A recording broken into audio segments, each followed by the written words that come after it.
before the first empire rose, before the first priest spoke the name of God to a crowd that had no way to verify the claim, before any doctrine hardened into dogma and any text was declared heretical and burned, there was a teaching so precise, so dangerous to power, that institutions spent centuries not merely ignoring it, but actively hunting it down, not because it was wrong, because it was right in exactly the way that makes systems of control collapse. The teaching is this: the prison you were born into has an exit, and the warden cannot lock it, not because the warden is weak, but because the exit is located somewhere the warden cannot see, cannot enter, and cannot reach. The ancient Gnostics called that exit the monad, the one, the source before every source, and they said it lives inside you. What you are about to hear is not mythology dressed in spiritual language. It is a precise map of the mechanism that keeps you trapped, and the only door that leads out before the material world existed. Before matter was assembled into stars and bodies and the slow clockwork of biological decay, before any architect declared dominion over any realm, there was the pleroma, not heaven, not paradise, not some destination you travel to after obedience has been sufficiently demonstrated and sins have been adequately forgiven. The pleroma is not a place in the geography of the afterlife. It is a state of being so complete, so undivided, that our language genuinely struggles to hold it. And at the root of the pleroma, deeper than any emanation, prior to any distinction between light and darkness, being and non-being, was what the Gnostic texts call the monad. The monad is not a god with a personality, not a creator who fashioned the world in 6 days and rested on the 7th, not a being you can address with petitions or please with rituals. The Apocryphon of John, a text discovered in 1945 buried near Nag Hammadi in Upper Egypt, scholars date this document to approximately the 2nd century CE, describes the monad in language that strips away every familiar attribute. It is illimitable, since there is nothing before it to limit it. Ineffable, since nothing exists prior to it to give it a name. It is perfect light, not a light that casts shadows. A light that simply is, without reference to darkness at all. This is not metaphor. This is not spiritual poetry. This is a cosmological claim with precise implications. The monad is pure, undivided consciousness. No desire, because desire implies lack, and there is no lack. No separation, because separation requires at least 2 things, and before emanation, there is only one. No time, because time is the experience of things changing, and nothing in the monad is diminishing or becoming. It simply is, completely, without remainder. Now, here is where the Gnostic teaching diverges from every mainstream religious framework you have encountered, and the divergence is not subtle. Most religious systems describe the ultimate source as a creator, something that acts upon nothing and produces something. The Gnostics rejected this entirely. The monad does not create, it emanates, and the distinction matters more than almost any other word in this teaching. A creator produces something external to itself. A candle burns wax to generate light. The light is separate from the wax, dependent on consumption, destined to end when the material runs out. That is the logic of creation. Something is used. Something is diminished. Emanation is different in kind, not just in degree. Think of sunlight. The sun does not lose itself when it radiates. It does not diminish by reaching you. It does not become less sun because it illuminated a surface 10 million miles away.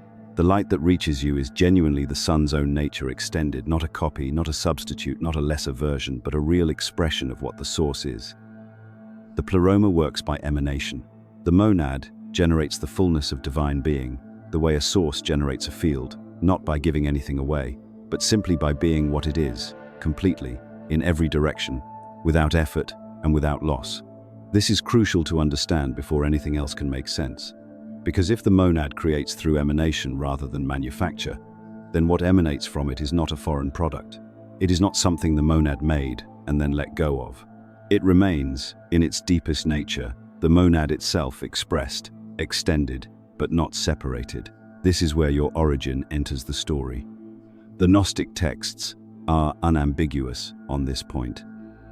The human soul carries what these writings call a divine spark, a pneuma, a fragment of monad consciousness that arrived inside the material world, not by design, but through a cosmological accident the Valentinian tradition describes in detail.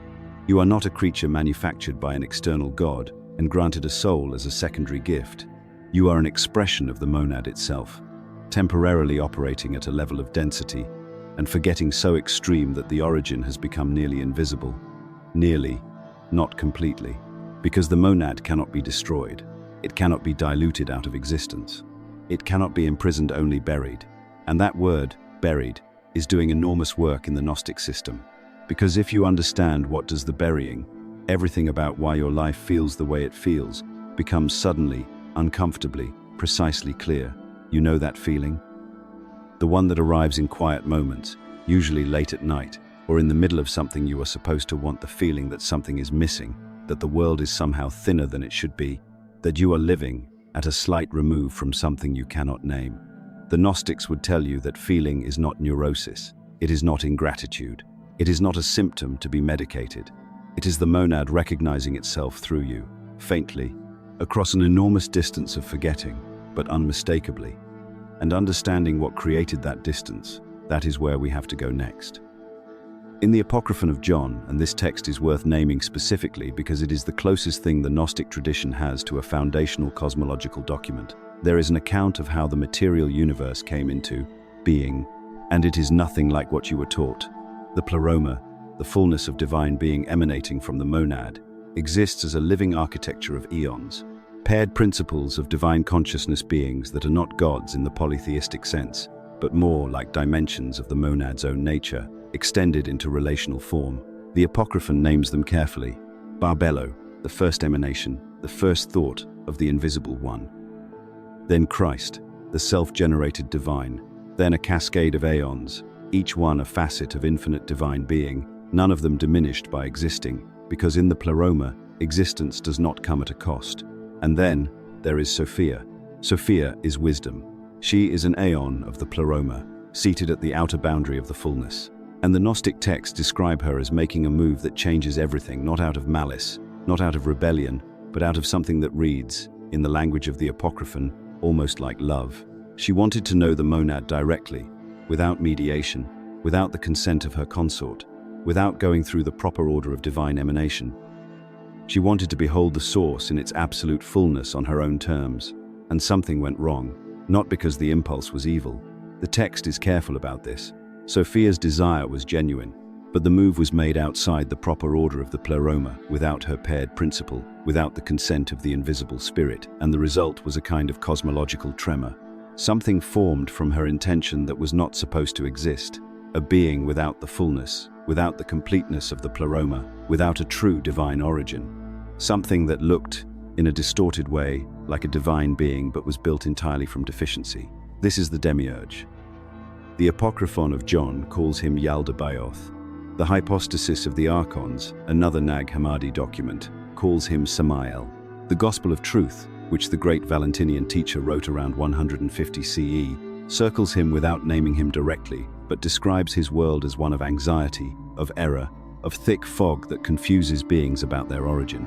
Across all these texts, the description is consistent. The Demiurge is a being of enormous power who nonetheless lacks the one thing that would make that power genuine direct knowledge of the monad.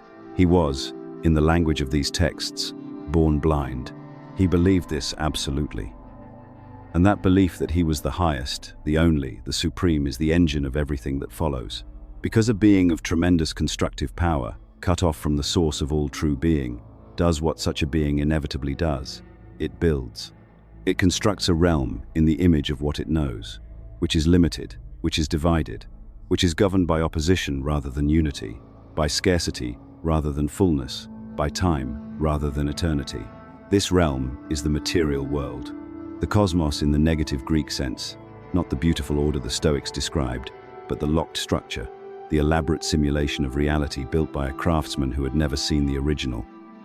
The hypostasis of the Archons records the Demiurge's declaration directly.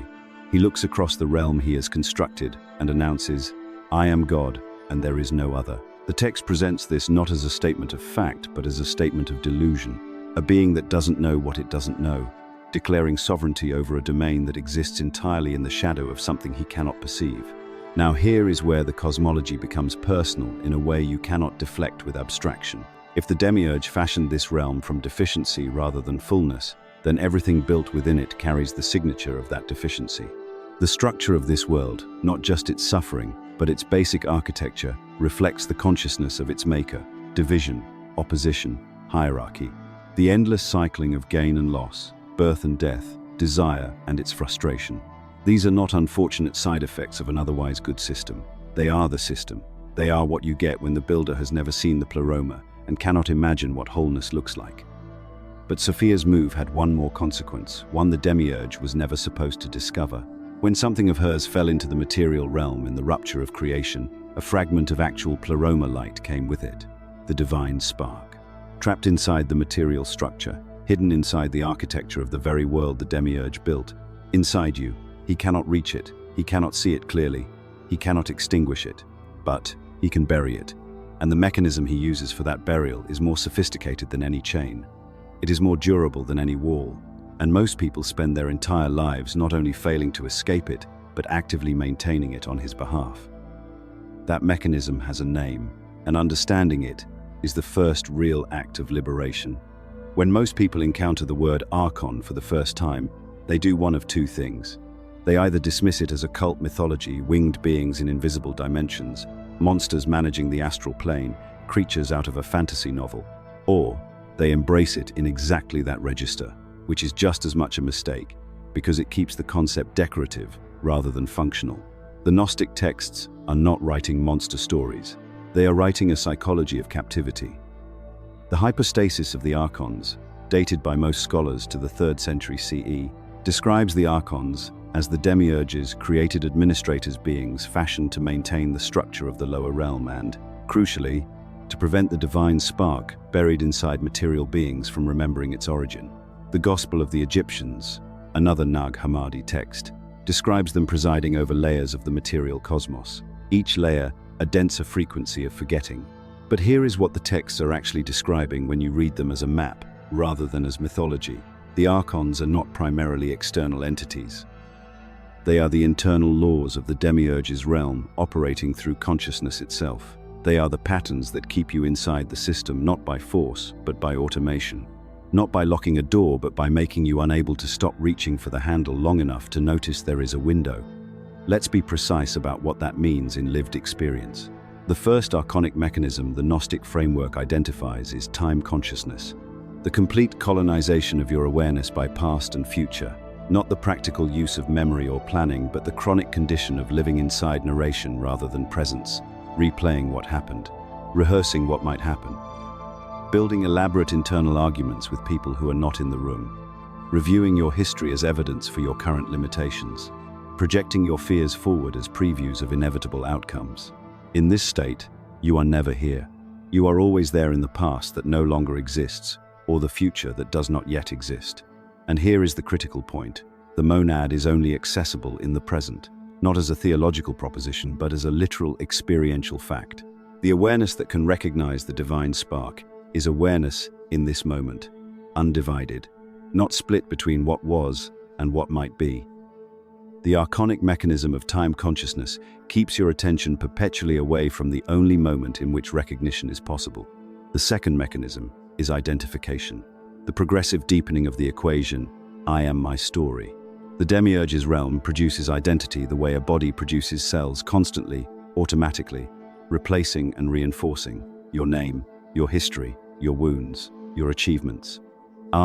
Your self-image, the character you believe yourself to be. The Gnostic view is not that these things are evil or that you should destroy them, it is that you have mistaken the costume for the actor. And as long as the costume is what you believe yourself to be, the actor, the divine spark, the pneuma, the monad fragment, cannot be found because you are not looking for it. You are too busy defending, improving, and narrating the costume. The third mechanism is what we might call spiritual substitution, and this is the most sophisticated archonic operation, because it targets people who have already begun to wake up. It offers them a counterfeit of liberation, a spiritual identity to replace the secular one, a new set of beliefs to collect, a new hierarchy to climb inside, a new vocabulary of elevation, vibration, activation, ascension, mastery. Practices that produce genuine and real experiences of altered states, and then immediately convert those experiences into content for a more refined ego. The Gnostic texts are remarkably precise about this trap. In the second treatise of the Great Seth, a text also from Nag Hammadi, there is a sustained critique of exactly this pattern, the construction of religious systems that produce the sensation of approaching the divine while actually keeping the seeker inside the Demiurge's architecture, now with added spiritual decorations. The trap is not disbelief, the trap is belief that has been converted into identity. Because as long as you are becoming more awakened, even becoming more spiritually refined, you are still inside time, and inside time is inside the system. Gnosis, the Gnostic word for the direct knowing that liberates, is not a destination you arrive at by accumulating enough practices or revelations. It is a recognition, present tense, not future. A seeing of what is already the case, not an achievement of something that was previously absent. The archons cannot manufacture Gnosis. They can only manufacture its counterfeits. And the counterfeits are very good. They feel real. They feel elevated. They produce genuine emotion, genuine community, genuine experiences of meaning. But they leave the door locked. Because the door is not opened by climbing, it is opened by stopping. Stopping the narration, stopping the becoming, stopping the reaching for the next experience that will finally make the present one complete. That is the first recognition. And for most people, it is the hardest one, because the system you have been living inside since birth is specifically built to make stopping feel like failure, like laziness, like spiritual neglect. It is not. It is the only move the archons have no response to. This is where the teaching stops being cosmological and becomes anatomical, because the Demiurge's world is not maintained from the outside. It does not require guards at the perimeter or locked doors you can see and push against. It is maintained from the inside through a system so elegantly constructed that most people never recognize it as a system at all. They recognize it as themselves. The Apocryphon of John, recovered from the Nag Hammadi library in 1945 and dated by scholars to approximately the 2nd century CE, describes the process of human creation with unusual precision. The archons, those governing forces of the lower realm, do not simply build a body and throw a soul into it. The text describes them crafting the psyche layer by layer, weaving ignorance into the fabric of human consciousness, the way a builder lays bricks before the mortar dries. Not as punishment, not even as cruelty, but as a feature, because a being that remembers its origin is a being that cannot be governed by the lower realm. So the first layer of the cage is not physical. It is temporal, time. The experience of being located inside a moving sequence of moments past receding behind you, future always arriving and never here is, in the Gnostic framework, the foundational architecture of the Demiurge's world. Not a neutral backdrop, an active mechanism. Because a consciousness trapped inside linear time is a consciousness perpetually leaning away from the present, leaning backward into grief and memory, leaning forward into anticipation and dread. And a consciousness that is always leaning is never at rest. And a consciousness that is never at rest cannot remember what it is. This is precise. This is mechanical. This is not metaphor. The Gospel of Truth, a Valentinian text also recovered at Nag Hammadi, describes the condition of beings inside the lower realm as living inside a nightmare, not a punishment visited upon them from outside, but a nightmare they are actively generating through the energy of their own confusion. The text is careful about this distinction. The world of forgetting is not something the Demiurge does to you once and walks away from. It is something that requires your continuous participation to sustain. Your fear sustains it. Your craving sustains it. Your compulsive narration of your own experience, the internal voice that never stops cataloging, judging, planning, replaying, sustains it. Stop that participation, and the structure weakens. But stopping is not simple, because the second layer of the cage is identity. What the Gnostics called the psychic body, the layer of self, organized around name, history, role, wound, desire, and achievement, is not evil. It is not something you should be ashamed of or try to destroy. It is, however, not you. It is a construction, and it is a construction that is extraordinarily difficult to see through precisely because it feels more real than anything else in your experience. It has your memories, it has your voice, it carries your pain in its bones. It speaks in the first person, and because it speaks in the first person, you believe it is the first person. The hypostasis of the archons, another of the Nag Hammadi texts, describes the archonic forces as operating specifically through this layer, not through external compulsion, but through the management of identity. Keep the being identified with its constructed self, and it will generate its own chains. It will defend its limitations, It will protect its wounds. It will argue passionately for its own imprisonment, because it has learned to call that imprisonment its personality. You have met people like this. You may have been this person yourself at certain points. The individual who knows, intellectually, that they are stuck in a pattern and yet defends the pattern when anyone comes too close to it. Not because they are foolish, but because the pattern is weight-bearing. Remove it, and you don't know what's underneath. And not knowing what's underneath is, to the constructed self, the closest thing to death. That terror of dissolution is the third layer of the cage, the ego's relationship to its own disappearance. And here is what makes the architecture so complete. The system has an answer for every exit. If you try to escape through belief, it gives you a spiritual identity instead. If you try to escape through achievement, it gives you spiritual pride. If you try to escape through community, it gives you a tribe whose approval you now require. If you try to escape through emotion, through ecstatic experience, through devotional intensity, it gives you a craving for the next peak, which is just addiction in elevated clothing. The Gnostic writers saw this with devastating clarity. The cage does not have one door, it has many doors. And behind each of them is another room that looks like freedom but has the same ceiling, except one. And we will get there. But first you have to see the full architecture. Because you cannot walk out of a building you don't yet know you're inside. Most people, when they first encounter the word archon, go somewhere unhelpful. They imagine invisible hierarchies of malevolent beings, floating in some subdimensional space, pulling levers behind reality. That image is not entirely without basis in certain Gnostic texts, but it is the wrong level of analysis for what the archons actually do. The Apocryphon of John names 7 archons specifically, and each one is associated with a psychological force. Yaldabaoth, the first and highest, is associated with ignorance and false power. Below him, the text lists forces corresponding to grief, desire, agitation, the kingdom of the flesh, foolish wisdom, and wrathful wisdom. Scholars examining this list across multiple Gnostic schools have noted that these are not arbitrary designations. They map with remarkable precision onto what we would now recognize as the architecture of reactive psychological states. Ignorance at the top, every other distortion proceeding from it. This is not a coincidence. The Gnostic cosmologists were describing, in mythological language, what happens when consciousness becomes identified with its own constructions. When the self forgets its origin, it does not simply sit quietly in its forgetting. It generates consequences, and those consequences become the weather system that all subsequent thought and action has to navigate.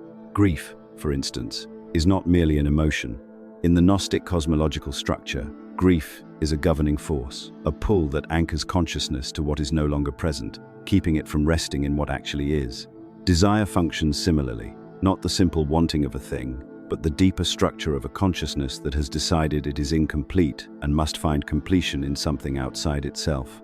Agitation, the constant low-grade inability to be still, is not a personality trait. It is an archonic function. It is what happens when a fragment of divine awareness, cut off from its source, tries to fill the silence with movement because the silence has become unbearable. Do you recognize these? You should. You live with them every day, not because you are damaged, not because you have failed at your healing, but because these are structural features of consciousness operating inside the lower realm. They are not your fault. They are the mechanics of the cage. But here is where the teaching sharpens into something actionable. The archonic forces do not operate randomly.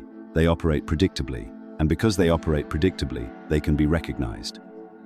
And the moment they are recognized, not analyzed, not argued with, not spiritually bypassed, but simply seen for what they are, their authority weakens. Not because recognition destroys them, but because recognition changes the observer's position. You move from inside the function to outside it, even briefly, even imperfectly, and that shift is everything. The Gnostic school associated with Valentinus, active in Rome around 150 CE, sophisticated enough that even the heresiologist Tertullian admitted Valentinus came close to being accepted into the mainstream church, described a practice they called discernment of spirits. Not discernment in the sense most people understand it, as moral judgment between good and bad. Discernment as the trained capacity to notice which layer of the self is currently speaking. Is it the divine spark? Or is it one of the archonic functions wearing the costume of the divine spark? Because they do wear costumes. This is the precision the Valentinian teachers brought to the analysis. When grief tells you that your longing for something greater is evidence of how deeply you feel, it is not wrong, but it is wearing the costume of spiritual sensitivity to keep you anchored to absence. When desire tells you that the next experience, the next teaching, the next retreat, the next breakthrough will be the one that finally completes the picture, it is not irrational, but it is wearing the costume of genuine seeking to keep you perpetually arriving and never arrived. When agitation tells you that you need to do more, understand more, produce more before you can rest, it is not lazy thinking.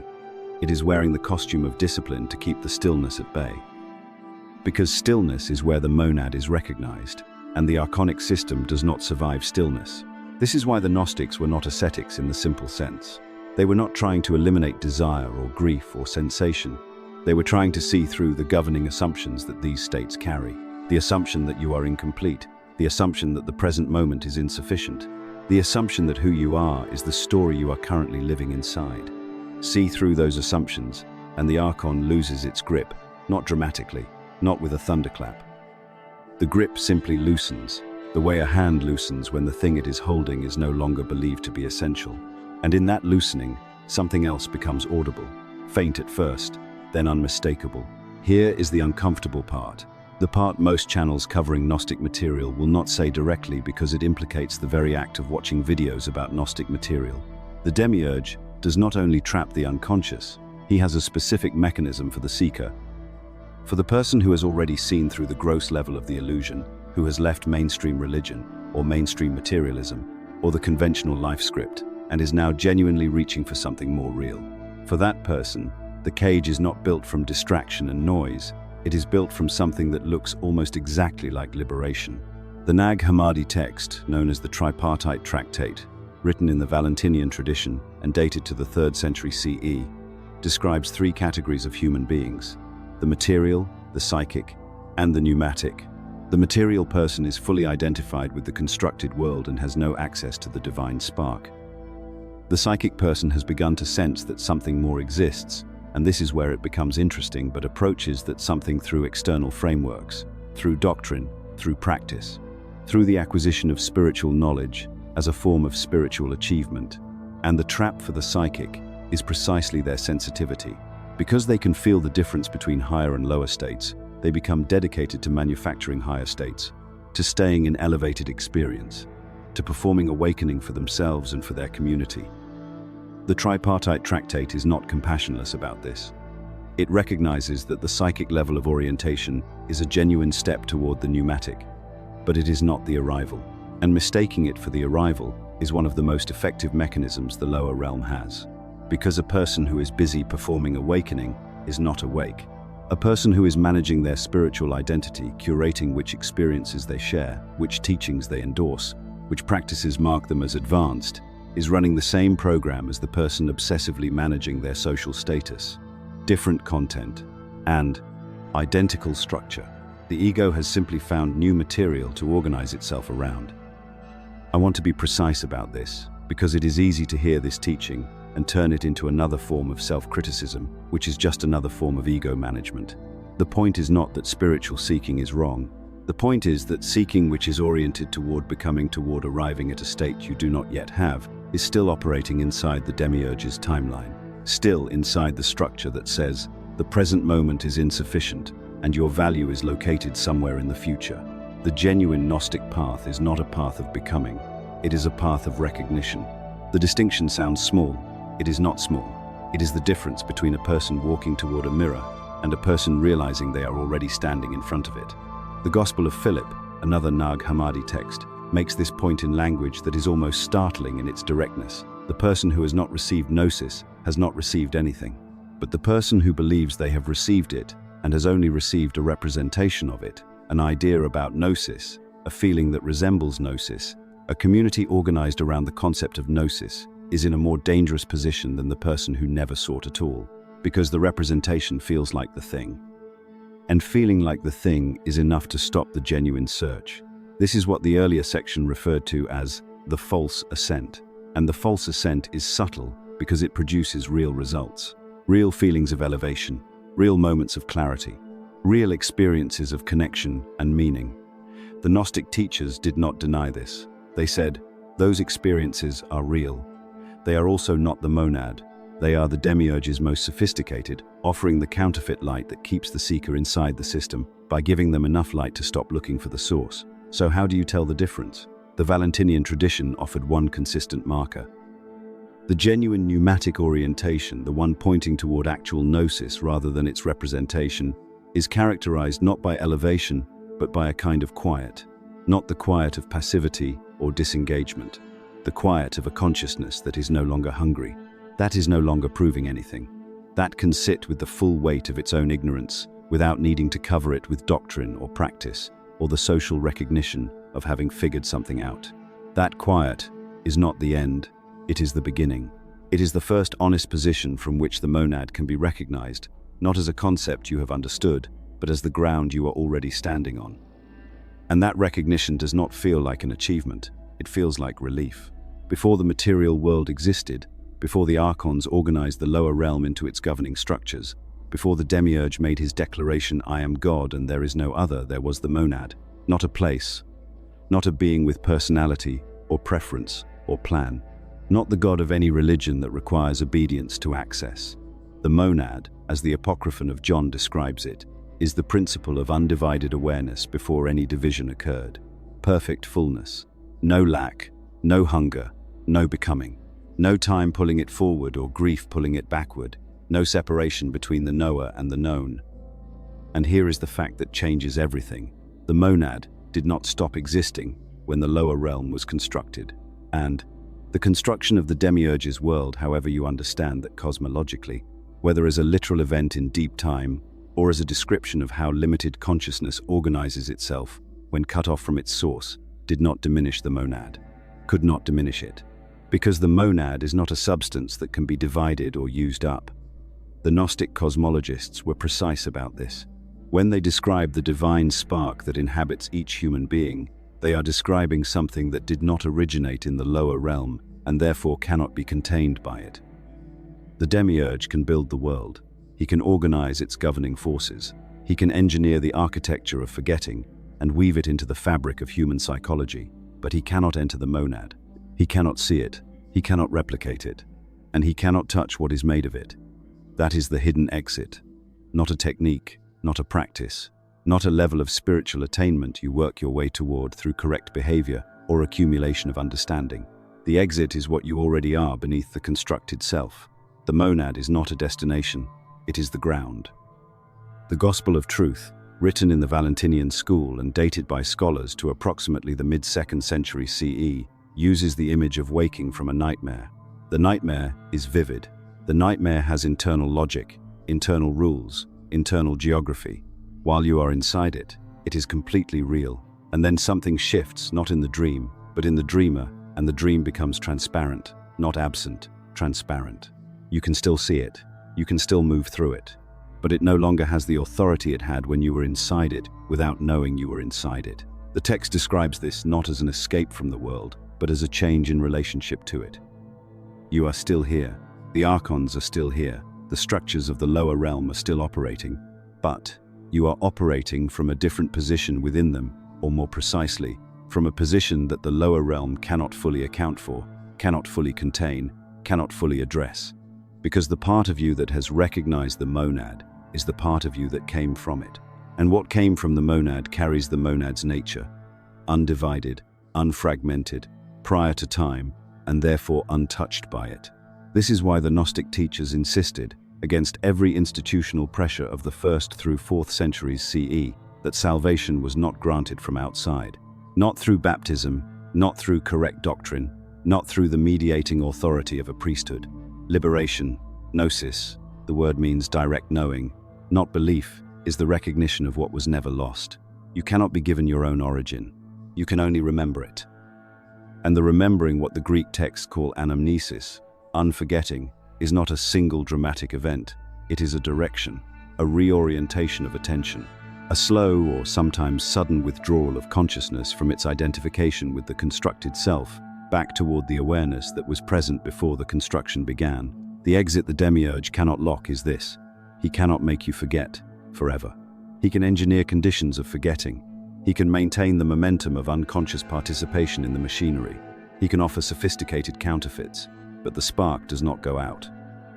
The Apocryphon of John is explicit. The divine spark persists inside the human being regardless of the conditions of the lower realm. It is inextinguishable not because it is protected, but because it is not made of anything the lower realm has power over. This is the architecture of the hidden exit, not a door in a wall, a door made of what the wall cannot touch. And the key, if we are going to use that image, is not action. It is not belief. It is not attainment. It is recognition. The moment you recognize that the awareness behind your thoughts is not produced by your thoughts, that it was present before the thought arose and remains after the thought dissolves, you have touched the exit. Not walked through it yet, touched it. And touching it once changes the geometry of the prison permanently.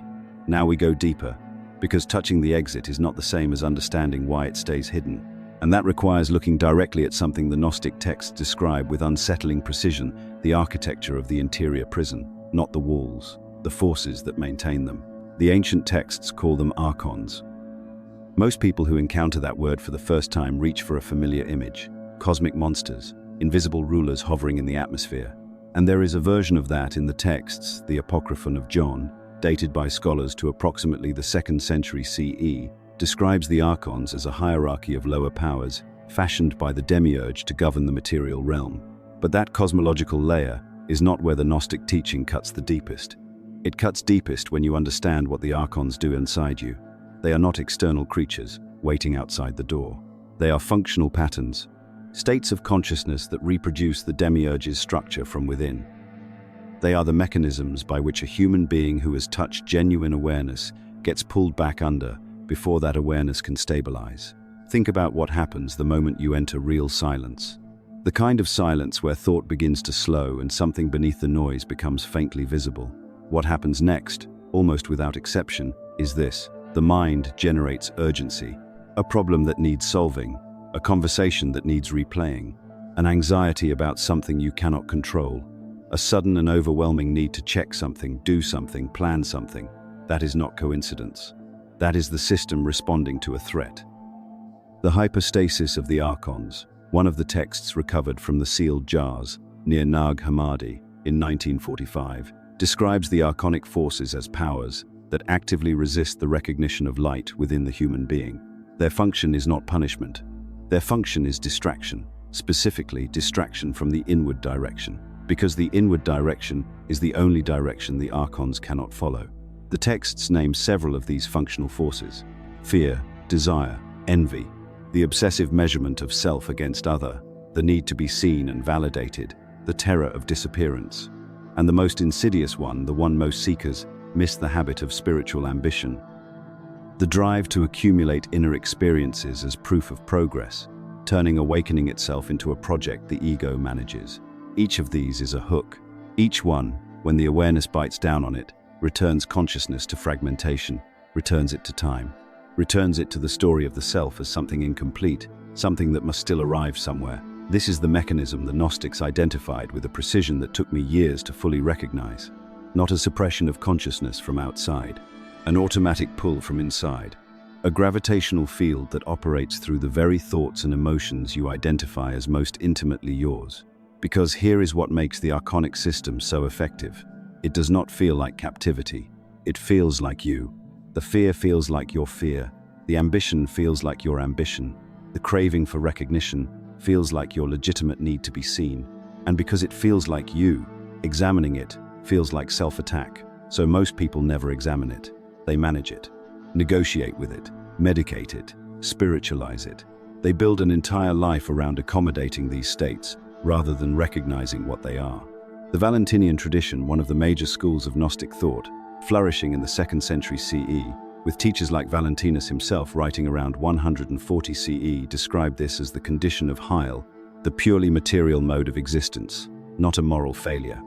I am a structural one, a mode of being in which the divine spark is so thoroughly insulated by layers of archonic pattern that it cannot register its own presence.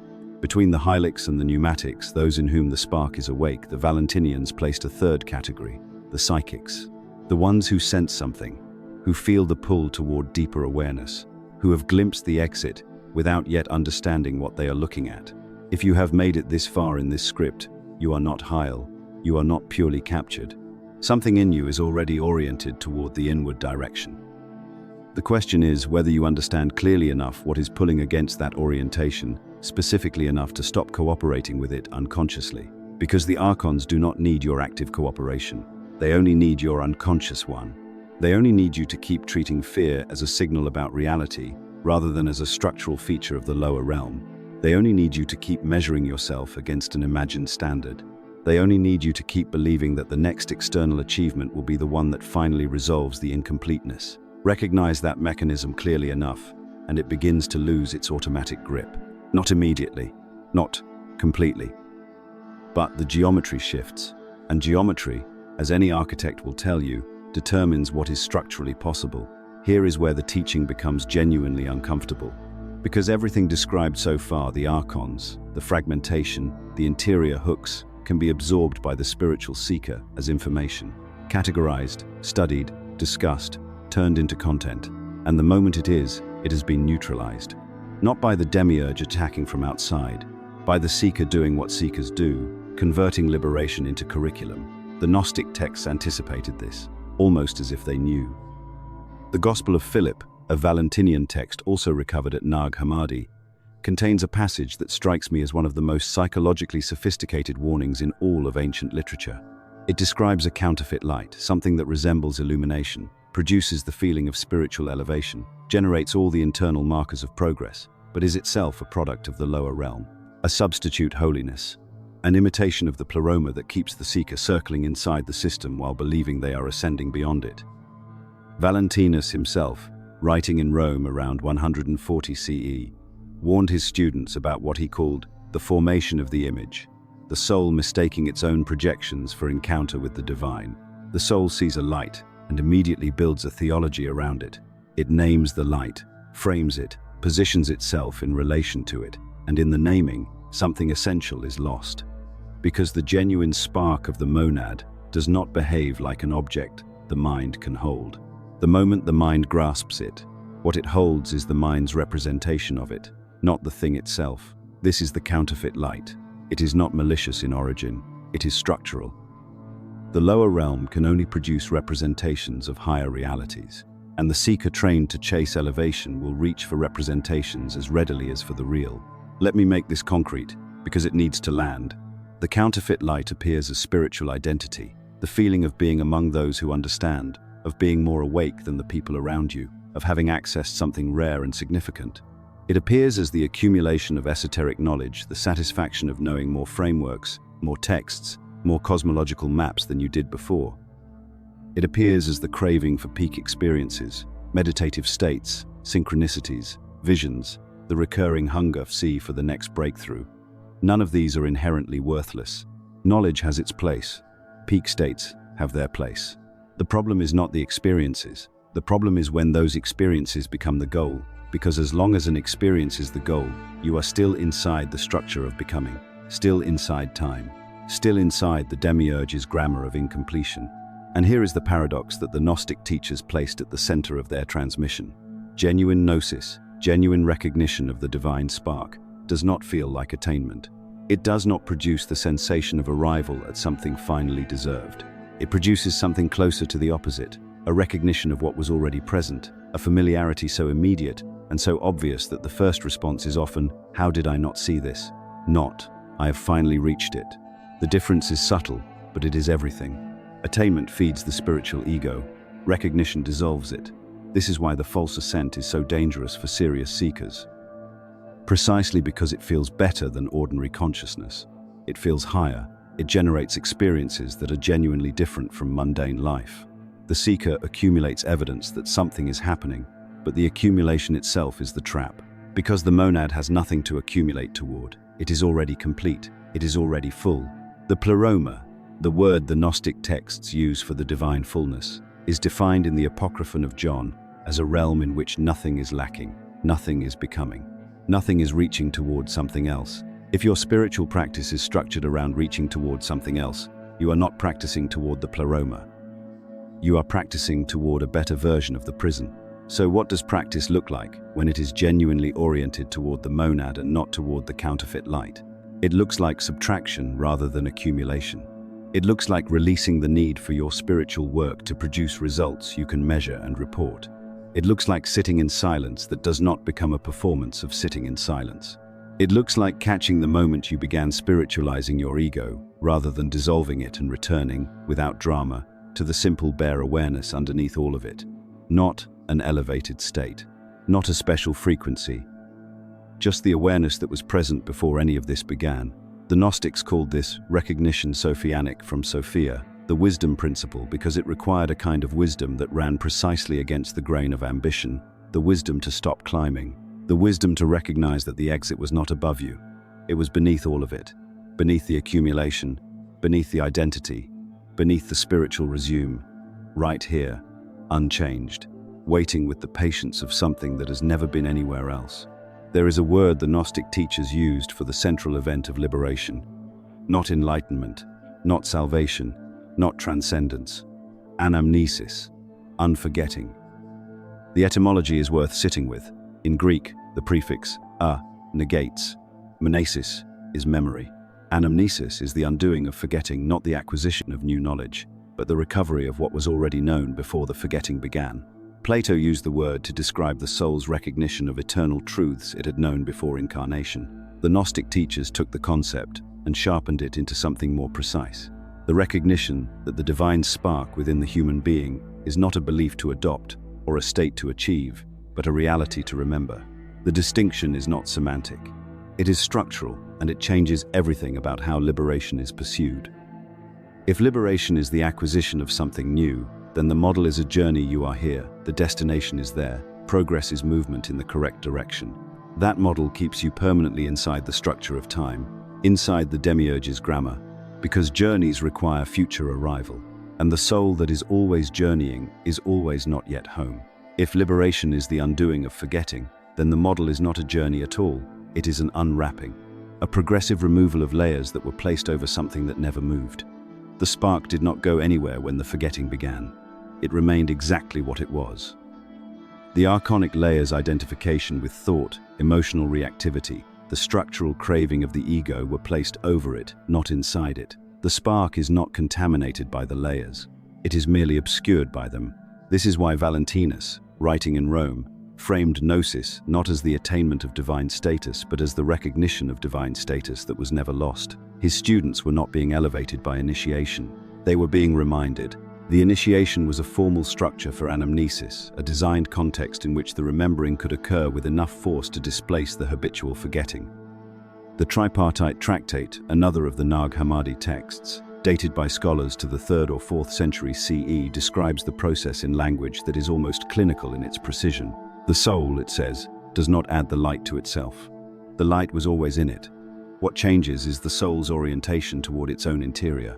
The moment the orientation shifts, the moment the soul stops looking outward for completion and turns toward the source within the light, does not arrive. It reveals itself as having been present throughout, not one dramatic awakening. A sequence of revealings, each one deeper than the last, each one dissolving another layer of the overlay.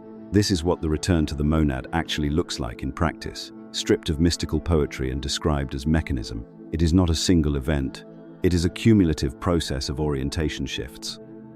Each moment in which awareness recognizes itself as awareness, not as thought, not as emotion, not as identity, but as the bare witnessing presence underneath all of those, is a moment of anamnesis, a moment of unforgetting.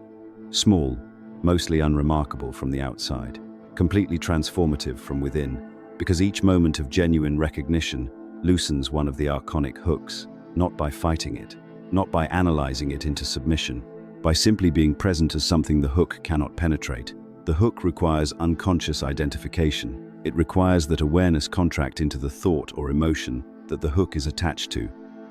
The moment awareness remains expanded, present, as the witness rather than collapsed into the content, the hook has nothing to bite. The archons, in this frame, are not defeated, they are defunded. They operate on the currency of unconscious attention. Every act of genuine recognition withdraws a unit of that currency from circulation. And over time, not overnight, not after a single peak experience, but over sustained and consistent practice of inward orientation, something accumulates, not a spiritual resume, not an elevated identity, something quieter and more durable than both of those. A familiarity with the awareness beneath thought, that becomes the default register rather than the rare exception. The Gnostic teachers described a threshold beyond which the forgetting loses its full authority. They did not describe it as a permanent state of bliss. They were precise enough to avoid that distortion. They described it as a shifted relationship to the forgetting, the capacity to be pulled under and still know what you are, to be inside the dream and remain, in some functional sense, aware that it is a dream, lucid in the prison, present beneath the noise, oriented toward the monad, even when the archonic machinery is running at full capacity. That is not escape from the lower realm, not yet, but it is the beginning of what the texts call the return, and the return, once begun, changes the trajectory of everything that follows it. Every tradition that has touched this teaching has made the same mistake, at least initially. It has placed the source at a distance, above, beyond, in another realm, accessible after death, after purification, after sufficient spiritual effort, after the right number of lifetimes. Even the Gnostic texts themselves, taken literally rather than functionally, can produce this distortion. The pleroma described as a realm above the archons, above the Demiurge's domain, as if the divine fullness exists somewhere the soul must travel to after the body's work is done. But the most precise Gnostic thinkers corrected this explicitly. Valentinus, in the fragments of his teaching, preserved through his student Ptolemy and through the polemics of Irenaeus of Lyon, writing around 180 CE, was clear on this point. The monad is not distant from the human being in spatial terms. It is not separated by cosmic distance. It is separated only by the interior architecture of forgetting. And interior architecture can be dismantled from within. The Gospel of Truth, a text attributed by some scholars directly to Valentinus, dated to the mid-2nd century CE, contains a passage that functions almost as the key to the entire Gnostic project. It describes the state of ignorance, not as a distance from the divine, but as a nightmare.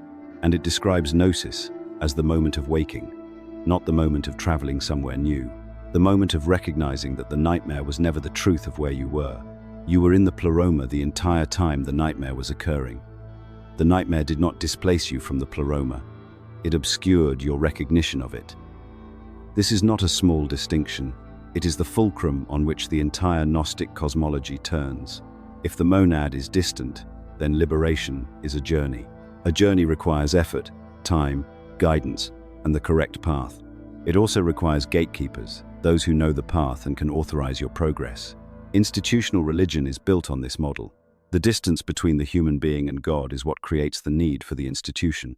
Remove the distance, and the institution's foundational justification dissolves. This is precisely why the early church found Gnostic teaching intolerable, not primarily for theological reasons, though they articulated it in those terms, for structural ones. A Christianity that placed God inside the individual not as a metaphor but as a literal ontological reality, the divine spark as an actual fragment of the monad, temporarily housed in matter, was a Christianity that had no need of bishops, sacraments, or authorized mediators. It was a tradition that dismantled the architecture of religious authority from the ground up, so the texts were destroyed, the teachers were branded heretics. The discovery of those sealed jars near Nag Hammadi in 1945, the codices now catalogued and translated as some of the most significant finds in the history of religious scholarship, was not the recovery of a marginal curiosity. It was the resurfacing of a suppressed axis. And what that axis insists on, across every text in the collection, in different languages and different schools and different centuries of composition, is this one thing: the source is not outside you. The monad is not a location. It is the ground of what you are. The Apocryphon of John describes the divine light as residing within the human being, not as a possession, not as a gift conditionally granted, but as the essential nature of the pneumatic self. The spark is not in the body the way water is in a glass, something contained. It is in the body the way a flame is in light, constitutively, necessarily, without separation. This changes the question, not, how do I get to the monad? But, what is preventing me from recognizing what I already am? And the answer to that question is not a place to travel to. It is a recognition to arrive at, which means it can happen here, now, in this moment. Without additional preparation, without a higher credential, without the permission of any external authority, the Demiurge cannot lock this door. because the door is not in his domain, it is in yours. It exists in the space between a thought and the awareness that notices the thought. It exists in the moment you recognize that something in you is watching, and that the watcher is not the thing being watched, that the presence behind the noise is not made of noise. The exit has always been exactly there, not above you, not ahead of you, not after you have done enough work to deserve it. Beneath the self you've been defending, beneath the story you've been narrating, beneath the urgency that the lower realm manufactures to keep you moving too fast to notice what is already here. Still, silent, unchanged. The monad does not wait for you at a destination. It waits, if waiting is even the right word, for something that exists outside time in the one place the archons have no jurisdiction over. The awareness you are using right now to read these words. That is the hidden exit. That is the one door the Demiurge cannot lock. So if the exit is always there, if the awareness behind thought is always present, always uncontaminated, always the monad's direct expression in you, then the obvious question becomes, why don't people find it? Why does an entire civilization of searching, praying, meditating, philosophizing, and striving still leave the vast majority of people living in fragmentation, in anxiety, in that low-level hum of wrongness that never quite goes away? The Gnostic answer is precise. It is not comfortable, but it is precise. The archons do not block the exit by standing in front of it. They block it by making you look everywhere else. They are not guards at a gate. They are architects of misdirection. And the architecture is so thoroughly embedded in ordinary experience that most people never recognize it as architecture at all. They call it life. Here is the mechanism. The hypostasis of the archons, one of the texts recovered from the Nag Hammadi library in 1945, a document scholars date to the 3rd century, describes the archons as forces that shape the lower realm, not through brute domination, but through the management of perception. They do not need to imprison the divine spark directly. They only need to ensure that the divine spark remains convinced it is something else. A name, a history, a set of wounds, a reputation to protect, a future to secure. The moment you are convinced that you are those things, the exit disappears. Not because it moved, but because you stopped looking in the direction it exists. This is the first mechanism, identity substitution. The lower realm generates a self, a dense, narrative self, built from memory, desire, comparison, and fear, and offers it to the divine spark as a replacement. And the divine spark, disoriented by the fall into matter, accepts the substitution. It picks up the false self the way a traveler in a foreign country picks up a local dialect, gradually, then completely, until the original language is forgotten. You were not given this false self violently. You were given it so slowly, so naturally, through parents and schools and mirrors and social approval and punishment, that by the time you were old enough to ask, "Who am I?" the only answer available was the constructed one. And that constructed answer felt true because everyone around you confirmed it. And they confirmed it because they had accepted the same substitution. This is the second mechanism, collective reinforcement. The lower realm is not just a private hallucination, it is a shared one.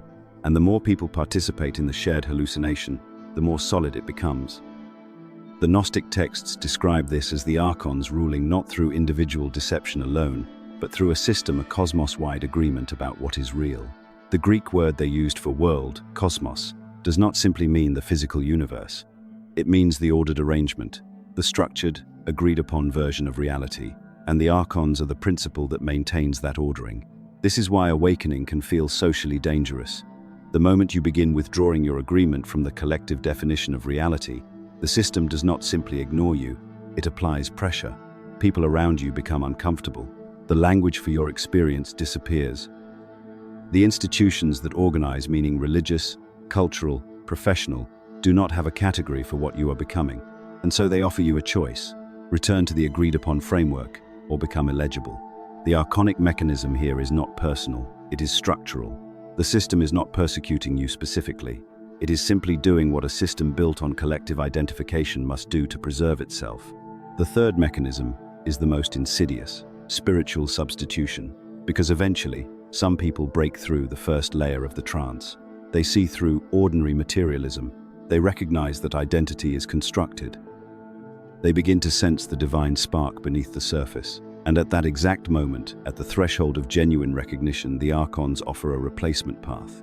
Not a return to unconscious materialism, but something that feels higher while still being inside the system. A spiritual identity, a seeker's persona, a hierarchy of practices through which you can measure your progress toward liberation. A community of fellow travelers who reinforce your new self-image as someone spiritually awake.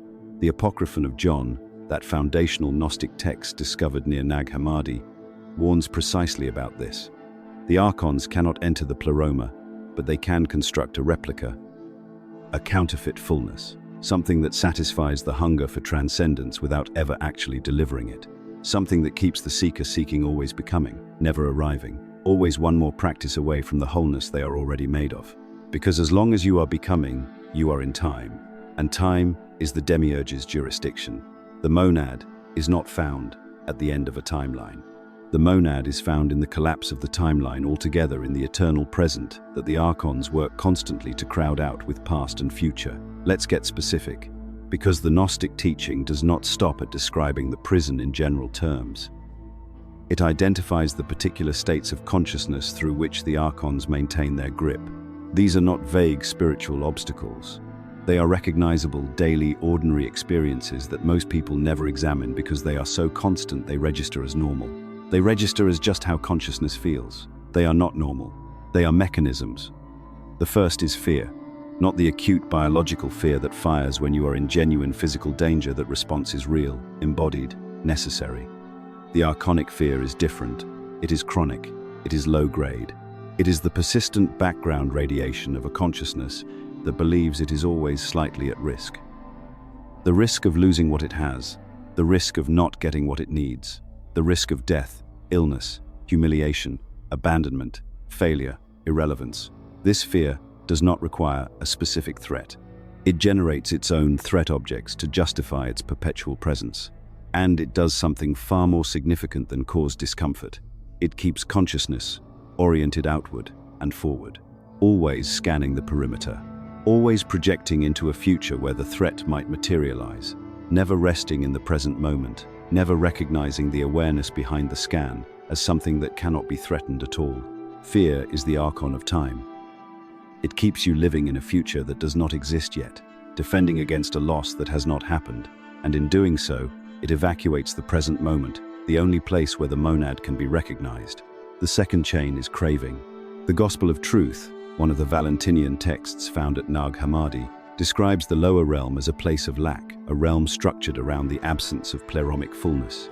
And that structural lack is experienced subjectively as desire, the constant sense that you need something you do not currently have.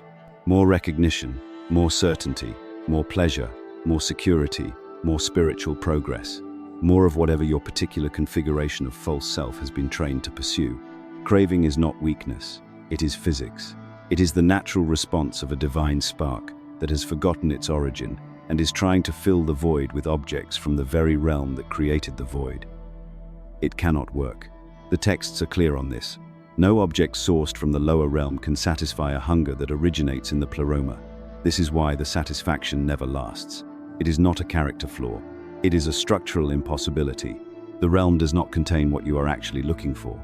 The third chain is comparison. This one is so thoroughly embedded in human social experience that it has entire economic systems built on top of it.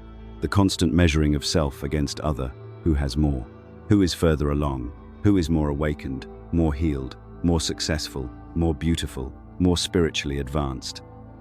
Comparison is the archon of hierarchy, the force that converts the unified awareness of the monad into a ranked ladder of separate, competing fragments. Because the monad cannot be compared. It is not more of itself in some places and less in others. It is not further along in some souls than others. The divine spark is not graded, but the false self, the narrative self assembled by the lower realm, exists entirely in the domain of comparison. It is constituted by comparison. Without the measuring, it would not know what it was. This is why the path out of the lower realm cannot involve measuring your progress on the path out of the lower realm. The very act of measurement reactivates the mechanism. The fourth chain is perhaps the one most people are least prepared to name: narration, the relentless inner commentary that converts raw experience into story. Every sensation, every event, every interaction, immediately processed through a meaning-making layer that organizes it in relation to the self. This happened to me. This means I am this kind of person. This confirms what I always feared. This proves what I have always believed. The Gnostic texts consistently describe gnosis, the direct recognition of what you are, as arriving not through more thought, but through a gap in thought. The direct, unmediated awareness that precedes the commentary. Not the narrated version of experience, but the experience itself, prior to the narrative that the false self immediately applies. Narration is the archon of identity. As long as the running commentary is uninterrupted, the self it is constructing remains solid. The moment the commentary pauses, genuinely pauses, not is replaced by commentary about pausing something underneath becomes visible, not a thought about the divine spark. The divine spark itself. Witnessing the silence where the story used to be. These four chains are not symbols. They are the daily texture of life inside the lower realm. And the first act of return is not to eliminate them, but to see them clearly enough that you stop taking them as evidence of what you are, before the material world existed. Before the Demiurge fashioned his cosmos from the debris of a fallen eon. Before the archons took up their stations in the lower realm. Before any of the machinery of forgetting was assembled, the monad was already complete. This is not a beginning of the story. This is the entire story. Everything that follows the fall, the construction of the lower realm, the entrapment of divine sparks in matter, the long centuries of Gnostic teaching being burned and buried and declared heretical, everything that follows is a downstream consequence of one foundational reality. The monad does not change, cannot change, is, by its nature, immune to anything the lower realm produces. The Apocryphon of John opens with a description of the monad that is unlike anything in canonical Christian scripture. The text, discovered near Nag Hammadi in 1945 and dated by scholars to approximately 180 CE, describes the monad as, and this is drawn directly from the text, the invisible spirit, not a god but something that cannot be diminished, that does not require anything, that is not contained in any place, that has no name, that can name it without failing, not the highest of a hierarchy, not the best of a category, not a supreme being among beings. Something categorically different from everything that exists within the created order. This is crucial, because most religious frameworks, including the Orthodox Christianity that eventually suppressed Gnostic thought, describe God as a maximally powerful agent, one who creates, judges, rewards, punishes, and responds to worship. A being with preferences and a will that can be satisfied or offended. The monad in Gnostic cosmology is not that. The monad is prior to being, prior to personhood, prior to the categories of power and weakness, presence and absence, doing and not doing. It does not create by decision the way a craftsman decides to build something. It generates by nature, the way a source generates light without choosing to illuminate. The light does not depart from the source. It is the source expressing itself at its periphery. And this is the good news. The extraordinary, almost impossible to absorb good news that the Gnostic teachers were so urgently trying to transmit before the institutional church silenced them. Because the monad cannot be diminished, the divine spark within you cannot be diminished. Because the monad is not a being that exists inside time and space, the divine spark within you is not subject to time and space in its essential nature, only in its surface expression. Because the monad is complete, the deepest reality of what you are is already complete. Not potentially complete, not complete after sufficient healing and practice, already. Now, underneath every layer of conditioning the lower realm has deposited on top of it. The Demiurge did not create the divine spark. He cannot destroy it. He cannot reach it. He cannot modify it. The Nag Hammadi texts, particularly the Gospel of Truth, believed by scholars to have been written by or in the tradition of the Valentinian school around 150 CE, describe the archons and the Demiurge as, in an important sense, unaware of the pleroma. They exist in the lower realm and can only act within it. The monad's fullness is simply outside their operational domain. This is why liberation in the Gnostic tradition is never described as escape in the sense of fleeing from a place. You cannot flee from a dream by running faster within the dream. You wake up. And waking up does not require overpowering the dream. It requires a shift of recognition, a reorientation of awareness toward what was always already present beneath the dream's surface activity. The Valentinian teacher Ptolemy, writing in the 2nd century CE, taught that the divine spark does not return to the pleroma by traveling there across cosmic distance. It recognizes that separation from the pleroma was always a condition of consciousness, not a condition of reality. The spark was never actually outside the monad. It was inside the monad, experiencing itself as outside, which is precisely the structure of the lower realm's central deception, not outside, inside, but convinced of outside. This distinction matters enormously in practice, because if liberation requires reaching somewhere new, then the question is always how far you still have to travel. How much more practice, how much more purification, how much more spiritual labor before you arrive? That question is the archon of spiritual seeking. It keeps the seeker inside the structure of becoming, which is the structure of time, which is the structure of the lower realm. But if liberation is recognition of what was never absent, if the monad's presence in you is not something to be achieved but something to be noticed, then the question changes entirely, not how far, not how much longer, not what must I still do to deserve this. Instead, what is already here that I am failing to recognize? That question points in the right direction. That question faces the exit. There is a word that gets used so casually in spiritual circles that it has almost lost its original force: gnosis. People use it to mean esoteric knowledge, secret wisdom, hidden doctrine. And while there is a sense in which those usages are not entirely wrong, they miss the specific, technical, experiential meaning that the Gnostic teachers were trying to protect with their lives. Because the institutional church did not declare Gnostic thought heretical because it disagreed with their doctrine. Doctrine disagreements were common and manageable. The church declared Gnostic thought heretical and then hunted it with extraordinary thoroughness for centuries, burning texts and executing teachers because of what gnosis implied about the institutional church's own necessity. Irenaeus of Lyon, writing his 5-volume refutation of Gnostic thought around 180 CE, the same period when many of the Nag Hammadi texts were being circulated, did not simply argue that the Gnostics were wrong. He argued that they were dangerous. Specifically dangerous in this way, they claimed that the knowledge required for liberation was not mediated by the church, not dispensed by clergy, not contingent on sacrament or hierarchy or institutional belonging. Gnosis was direct. It was personal. It was available without intermediary. If that claim is true, then the entire apparatus of institutional religion, the bishops, the sacraments, the creeds, the confessions, the hierarchy of spiritual authority, is not a pathway to God. It is an obstacle to direct recognition, or at best, a distraction. That is not a theological inconvenience. That is an institutional existential threat, and the institutional response was proportional. So what is gnosis? Precisely, in the sense the texts actually use it. Gnosis is not belief. Belief operates in the domain of assent. You are presented with a proposition and you decide to accept it as true based on testimony, tradition, or argument. You believe in the resurrection. You believe in the pleroma. You believe that you contain a divine spark. The proposition sits in your mind as something you have agreed to. Gnosis is recognition, direct, immediate, experiential recognition of something you are not being told, but are suddenly seeing. The difference is the difference between being told that you have eyes and actually opening your eyes for the first time.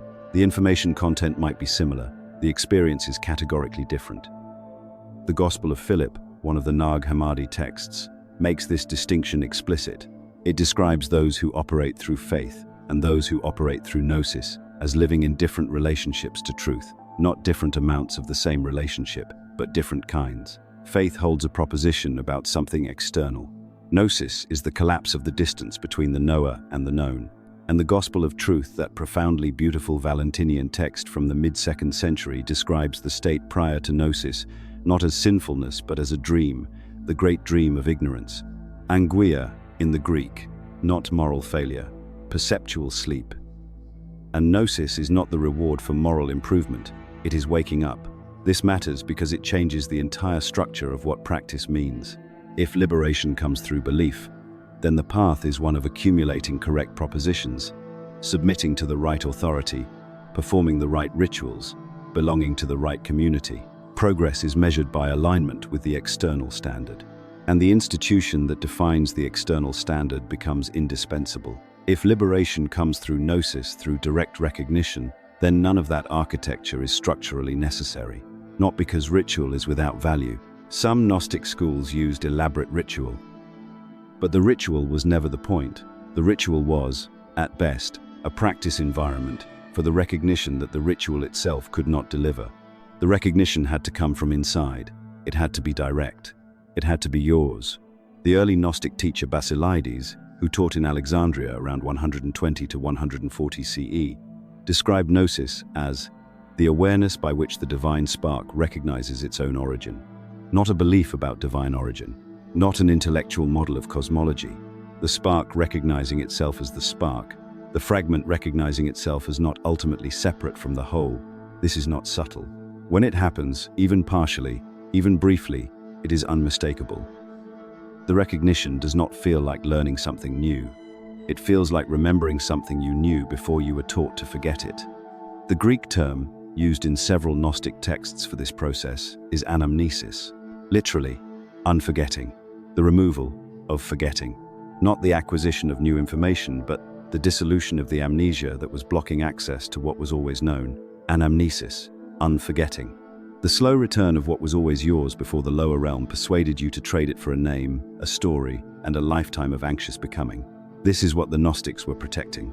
Not a secret doctrine that the church wanted kept secret for the church's own reasons, but the direct, unmediated, unchurchable possibility of recognition of the one form of spiritual authority the Demiurge's institutions are structurally incapable of owning. So now you understand what anamnesis is and why the Demiurge's system is structurally allergic to it. Recognition cannot be institutionalized. The moment direct knowing becomes available to a person, every external authority that was mediating that person's relationship to truth becomes obsolete. That's the threat. That's why the texts were burned. But here is where the Gnostic cosmology becomes not just historically interesting but surgically precise. Because the Demiurge does not maintain his world through brute force alone, he does not need to. He has a more efficient system than force. He has the archons. The word archon comes from the Greek archon, a ruler, a governor, a magistrate. In the political world of 2nd century Alexandria, an archon was a bureaucratic functionary, someone who did not invent the law but enforced it, someone who did not build the prison but staffed it. The Gnostics chose that word deliberately because what they were describing was not a demonic monster you could confront in battle. They were describing something far harder to fight than a monster. They were describing a function. The Apocryphon of John, the text discovered sealed in a jar near Nag Hammadi in 1945, carbon dated by scholars to somewhere in the 2nd century CE, drawing on sources likely older than that, gives the most detailed account of the archons in the surviving Gnostic literature.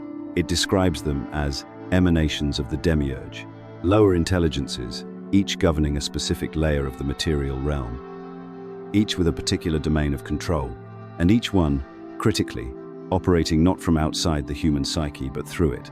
This is the part that most popular treatments of Gnostic cosmology miss entirely. The archons are not creatures orbiting the earth in invisible spacecraft waiting to intercept your soul. The Nag Hammadi texts are not describing a science fiction scenario. They are describing a psychology, a precise map of the interior mechanisms by which consciousness is kept fragmented, kept cycling, kept unable to stabilize in recognition. Let's be direct about what that means.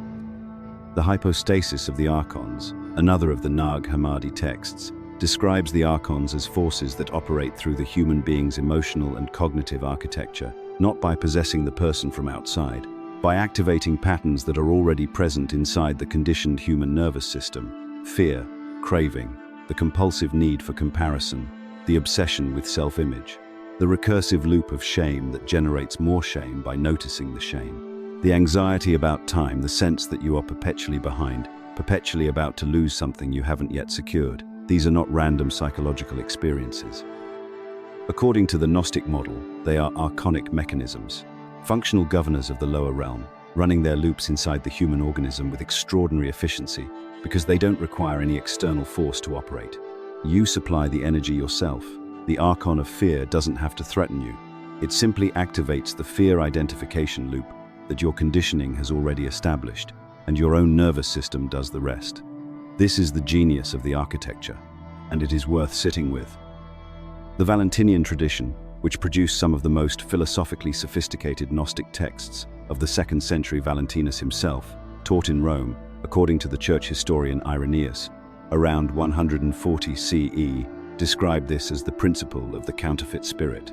Every human being, in the Valentinian account, carries three elements: the divine spark, which is the fragment of the monad, the psychic layer, which is the emotional mental architecture, and the hylic layer, which is the purely material physical body.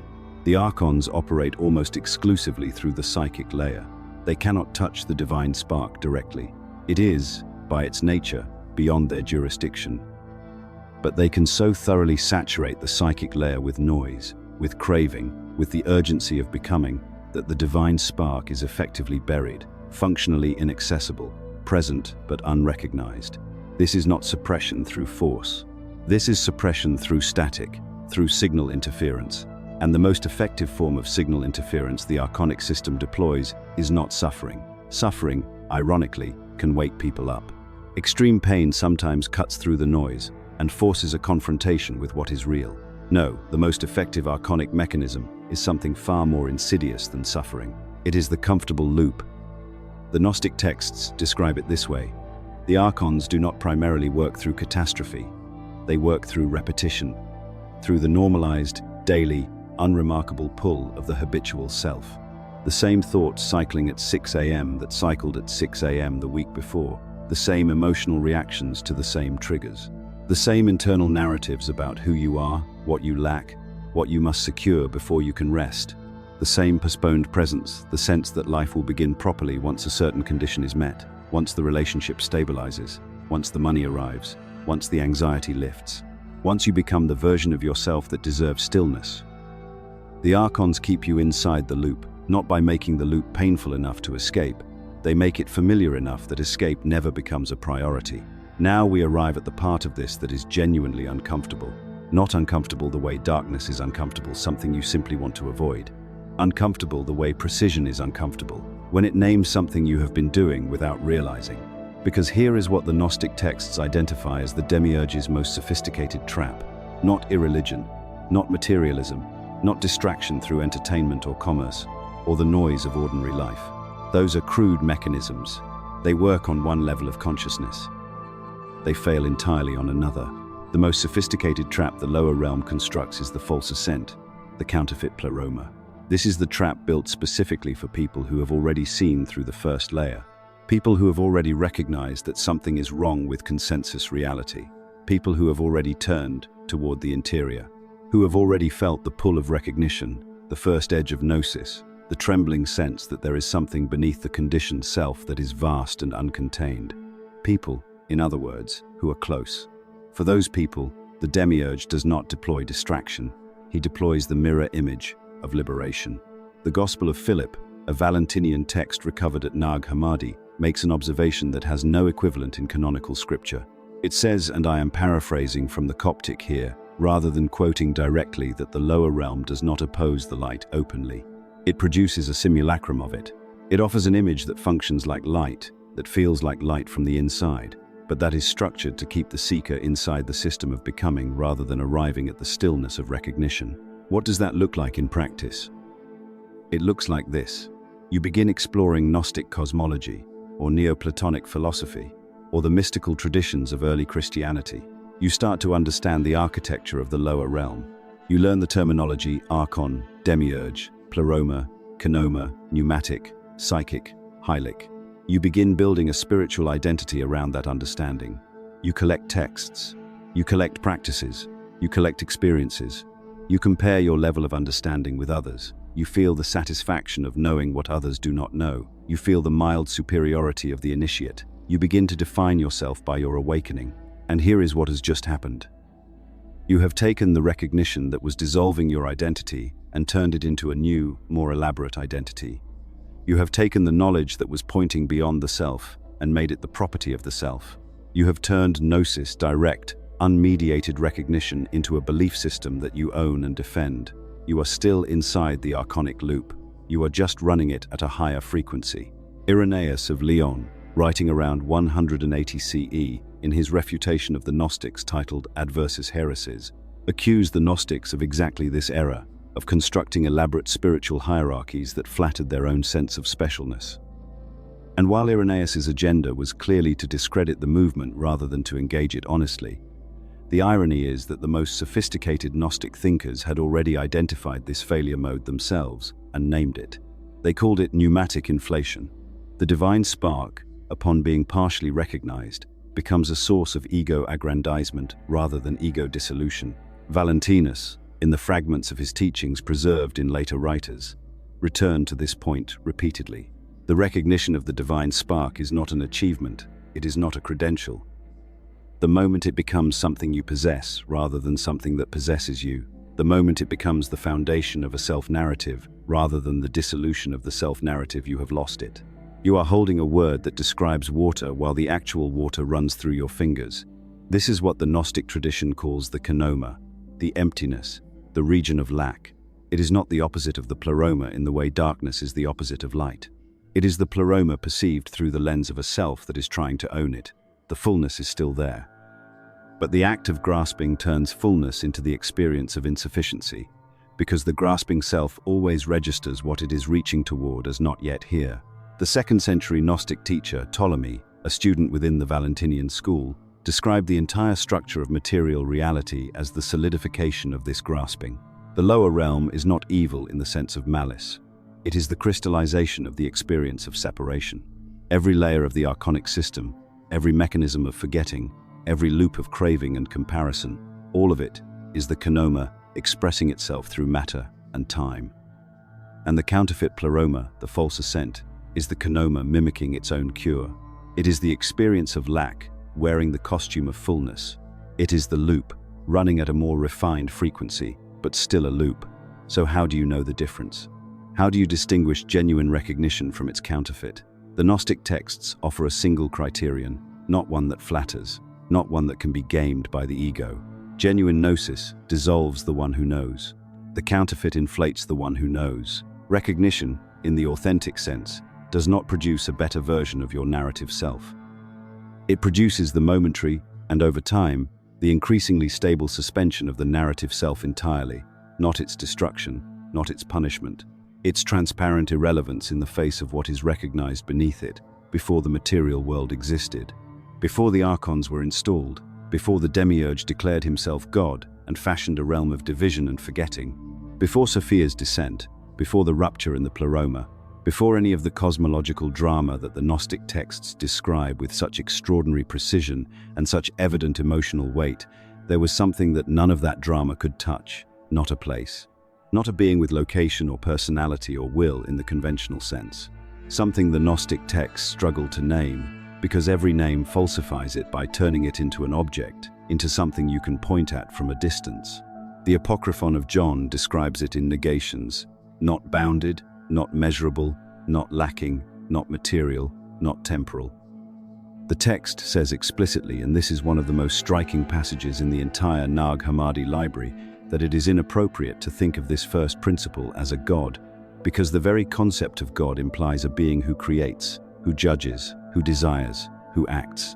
And the monad does not act from desire, because desire requires lack, and the monad is without lack, perfect fullness, no interior division, no motion toward anything, because there is nothing external to it toward which motion is possible. Not stillness in the sense of inertia, stillness in the sense that a sphere has no preferred direction. The monad is not quiet because nothing is happening. It is quiet because it is the ground in which all happening occurs, without that ground being disturbed by any of it. This is not metaphor. This is the Gnostic account of ontological structure, the structure of being itself before any layer of the manifested cosmos is introduced. And here is the point the Demiurge cannot escape, cannot erase, cannot legislate around, and cannot seal. Every fragment of consciousness that exists anywhere within the lower realm, every human being, every psyche struggling inside the archonic architecture, every divine spark buried under layers of conditional identity and compulsive narration, every one of those sparks is an emanation of the monad, not a copy. Not a distant reflection, an emanation. There is a distinction here that the Gnostic texts are insistent about, and that matters enormously. A copy is separate from its original. Once the copy is made, the original and the copy are two different objects. The copy can be destroyed without affecting the original. The copy can be altered, corrupted, imprisoned, and the original remains untouched but unconnected. An emanation is different in kind. Think of how heat emanates from a fire. The heat at the perimeter of the fire is not a copy of the fire. It is the fire expressing itself at a particular distance from its center. If you remove the fire, the heat at the perimeter ceases. The perimeter heat is not independent of the source. It is the source, operating at that distance, at that level of intensity. The relationship is constitutive, not sequential. This is the Gnostic understanding of the divine spark. Your deepest identity, not your personality, not your psychology, not the self you built from experience and conditioning and wounding and aspiration. Your deepest identity is the monad, expressing itself at this particular distance, through this particular configuration of matter and time. You are not a fragment that was broken off the monad and sent tumbling into the lower realm as a separate piece. You are the monad, here, now, in this body, under this name, behind all of this noise. And this is the exit the Demiurge cannot lock. He can lock the door to the external. He can lock the door to salvation through hierarchy, through institution, through accumulated merit, through obedience to any external authority. He can flood every approach route with archonic static. He can ensure that the psychic layer, the conditioned emotional mental architecture, remains thoroughly saturated with loops of fear and craving and comparison that keep the divine spark functionally inaccessible. But he cannot lock the door that opens inward, because that door does not open outward into his territory at all. It opens away from everything he governs. It opens into the monad itself. And the key, this is the part the church burned texts to prevent becoming widely understood. The key is not a ritual.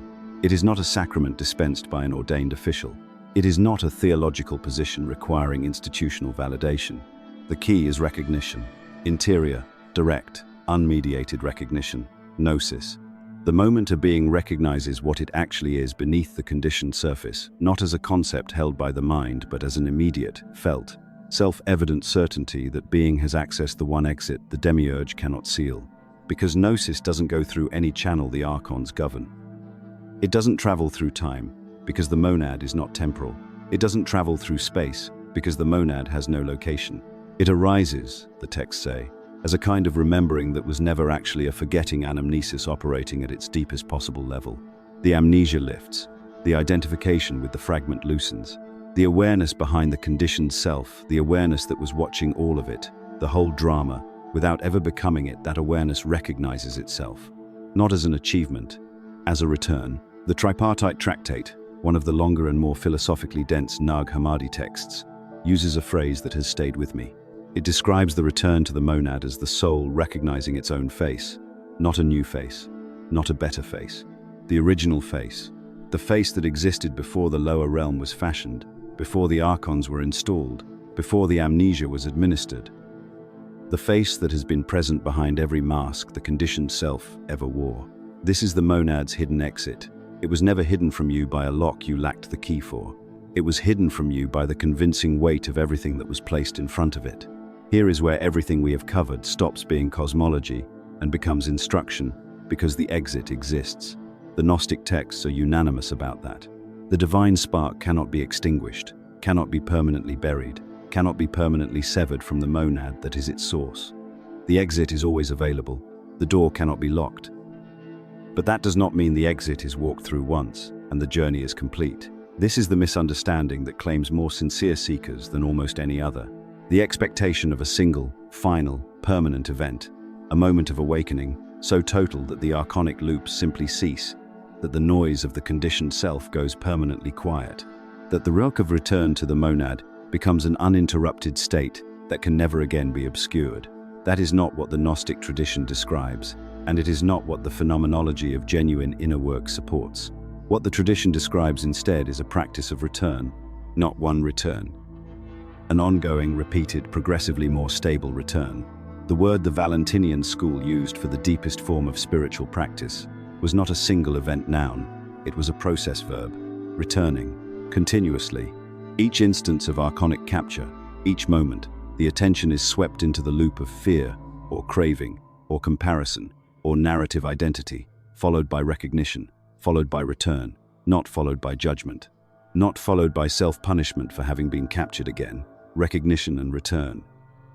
The Gospel of Truth, attributed by many scholars to Valentinus himself, and dated by most to somewhere between 140 and 180 CE, describes the spiritual life not as the achievement of a final state, but as the progressive erosion of the amnesia. Each return is a small dissolution of the forgetting. Each moment of genuine recognition, however brief, however quickly followed by the re-engulfment of the conditioned mind, is a thread pulled from the fabric of the lower realm's claim on you. It does not reverse itself. The erosion accumulates. It does not feel linear. It does not feel like climbing a smooth slope. It feels, most of the time, like nothing dramatic is happening at all. And that flatness, that apparent ordinariness of the practice, is precisely what the archonic system exploits to discourage people from continuing. Because the ego, the psychic layer, the conditioned architecture of identity, evaluates spiritual progress the same way it evaluates everything else. By yield, by visible return on investment, by drama, by experiences that confirm that something significant is happening. The ego wants awakening to feel like awakening, luminous, unmistakable, cinematically conclusive. And when the actual practice of return delivers instead a quiet, undramatic, slightly boring encounter with ordinary awareness, the ego registers this as failure, as nothing happening, and it lobbies for something more exciting, more validating, more productive. This is the archon of spiritual ambition, N, and it is one of the most difficult to see clearly because it wears the face of sincerity. The instruction from the Nag Hammadi tradition is disarmingly simple. Simple in the sense that it requires no equipment, no institution, no credential, no prescribed theology. Simple in the sense that any person, in any circumstance, at any moment, can do it. Notice, return. Notice what is pulling the attention outward and away from the awareness that underlies the conditioned self. Notice the loop activating the particular flavor of archonic hook that is characteristic of your own psychological architecture. Fear of loss, craving for recognition, the recursive narrative of inadequacy, the compulsive rehearsal of future scenarios, the replaying of past events in search of a different outcome. Whichever loop is running, notice it, not with analysis, not with the intention to fix it, not with the interpretive machinery of psychology or theology or self-help. Simply, notice that the pull is happening, without being the pull, and then return. Not to a concept, not to a theological position, not to a breath technique or a mantra or a visualized light. Return to the awareness that is noticing the loop. Return to the presence that remains when the narrative subsides. Return to what was there before the thought arose, and will be there when the thought has passed. That is the monad, not as a theological category, as an immediate, living, self-evident presence that requires no proof because it is the ground on which all proof rests. Now, the question of frequency matters here. The Gnostic texts do not describe a practice limited to designated spiritual hours. The Valentinian model of the pneumatic life, the life lived from the divine spark rather than the archonic loop, describes something that is meant to permeate ordinary activity, not withdrawn from the world into contemplative isolation, though contemplative periods are valued, but present within the world in a fundamentally different mode. The phrase the texts return to, in various formulations across different Nag Hammadi documents, is something that translates roughly as moving through the lower realm without belonging to it, fully engaged, fully present to what is actually occurring, but not identified with the outcomes, not swept into the emotional charge of the archonic machinery, not using the circumstances of the lower realm as raw material for identity construction. This is not detachment in the cold or dissociative sense. It is presence of a different quality, the kind of presence that is possible only when the observer is not anxious about the outcome of what is being observed. When the awareness watching the lower realm is rooted in something the lower realm cannot touch. This is what it looks like when someone has found the monad's hidden exit and has learned to return to it reliably, not a person who has become otherworldly or unavailable. A person who is more fully present to the world precisely because the world no longer owns their attention completely. So what does this actually look like in practice? Because that question is where most teachings fail. They deliver the cosmological map with precision and then leave you standing in your kitchen on a Tuesday morning with nowhere to place it. The Gnostics were not purely theoretical. The texts discovered at Nag Hammadi in 1945, the Gospel of Philip, the Dialogue of the Savior, the Book of Thomas, the Contender, these were not only doctrinal documents, they were practice manuals for people living inside the lower realm, trying to return to the monad without leaving the world entirely. And the architecture they describe is not dramatic, it is structural, it is daily. It is almost unremarkable in its simplicity, which is precisely why it works. The first layer of that architecture is what the Valentinian tradition called diakrisis discrimination. Not moral discrimination, not the judgment of people or circumstances as good or bad. Discrimination in the technical sense, the practiced ability to distinguish between what arises from the monad and what arises from the archontic machinery. between the voice that pulls you toward fragmentation and the awareness that remains whole underneath it. You develop this not by thinking about it, but by practicing it in real time, in the moments when the pull actually happens. Here is what that looks like, concretely. A piece of information arrives, news, a comment, a comparison, and the mind immediately generates a reaction, an emotional contraction, a surge of urgency, a need to respond, to defend, to pursue. That surge is not you. That is the archontic mechanism doing exactly what it was designed to do: generate identification, generate an emotional handle that the lower realm can grip. And the practice of diakrisis is simply this: in the moment that surge arrives, before surrendering to it, you ask one question, not a philosophical question, a functional one. Is this coming from the spark or from the machinery? You will not always get the answer right. That is not the point. The point is that the question itself creates a gap, a moment of non-automatic response. And in that gap, the awareness that is rooted in the monad has room to operate. The Dialogue of the Savior, a text scholars date to the late 1st or early 2nd century, describes this gap as the place where the Savior's teaching actually lives, not in doctrine, not in ritual, but in the space between stimulus and response where recognition becomes possible. The second layer of this daily architecture is what several Sethian texts describe under the concept of metanoia, not repentance in the moralistic sense that later Christianity would impose on the word, but a turning of consciousness, a reversal of direction.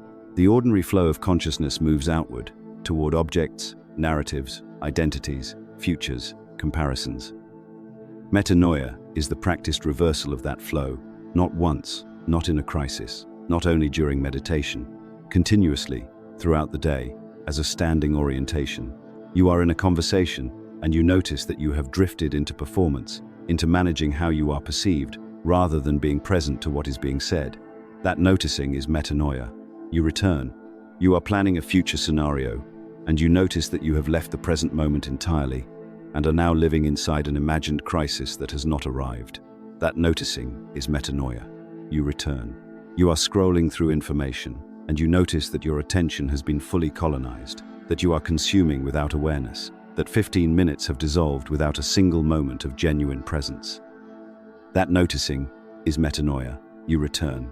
None of these returns are dramatic. None of them involve a mystical experience. None of them require special conditions or elevated states. They require only the willingness to notice and the practiced commitment to return. And over time, this is what the texts suggest, and what direct experience confirms: the interval between the drift and the return shortens. The archontic pull does not disappear, but your relationship to it changes.